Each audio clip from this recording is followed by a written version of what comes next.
Yaydan çıxan zaman günəşin təsirindən yaranan dəridə ləkələr ən çox müraciət olunan və fotoyaşlanma deyilir. Yəni bilir ki, günəşin ultraviyolot şüaları dərimizə o qədər zərərlidir ki, hətta dəri xərçəngi yarada bilmək riskinə malikdir. Ona görə də hər zaman pasientlərə deyirəm ki, günəşdən qoruyucu kremlərdən istifadə edin. Bu SPF kremlərin isə növləri çoxdur. Bəzən pasientlər deyir ki, bəzən yayılıb, yəni bu sözdə var ki, onlar özü bizə zərərlidir.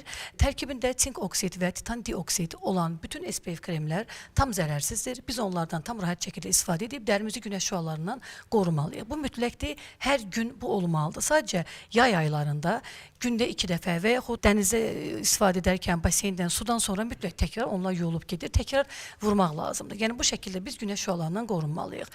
İstər ləkələrdən, istər fotoyaşlanmadan. Ümumiyyətlə ləkə ilə müraciət edən pasientlərdə də yenə səbəb təkcə günəş şüaları deyil. Burada hormonal pozuntular üstünlük təşkil edir, qaraciyər fermentlərinin pozuntuları üstünlük təşkil edir və həmçinin yenə də həzm sistemi traktının problemləri üstünlük təşkil edir və son zamanlar lazer və fraksion lazer və epilyasyon lazer. Yəni bunların fəsadları kimi dərdə yaranan ləkələrlə müraciət edən pasientlər çoxdur. Çünki lazerdə elə bir seçimdir ki, bunu da yəni 3 ay kurs keçmiş bir insan tətbiq etməməlidir. Klinika şəraitində həm steril şəraitdə olmalıdır, ucluqlar, başlıqlar, həm də ki, dəriyə müəyyən toxum təması olmalıdır, məsafə olmalıdır ki, dərimizi yandırmasın. Fraksional lazerdə belə, onu da mütləq şəkildə onun peşəkarı tətbiq etməlidir.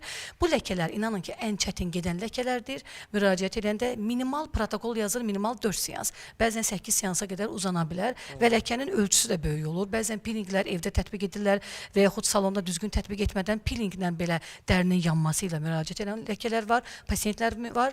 Hər birinin tam müalicəsi mümkündür. Səbəb nə olur olsun, biz ilk öncə səbəbi araşdırırıq, sonra müalicəyə başlayırıq. Xaricdən mütləq şəkildə prosedur olmalıdır. Yəqin ki, orqanizmə görə də, amma o prosedurun uzanma müddəti dəyişə bilir seansların. Orqanizmdən də asılıdır, ləkənin dərəcəsindən, dərinliyindən, növündən, hər birindən asılıdır. Ona görə bir seansa düzü 15% olsa nəticə görürük. Amma bir seansa bəzən müraciət edirlər, mümkün deyil. Yəni mən praktikamda bir seansa gedən ləkə görməmişəm, tam gedən ləkə.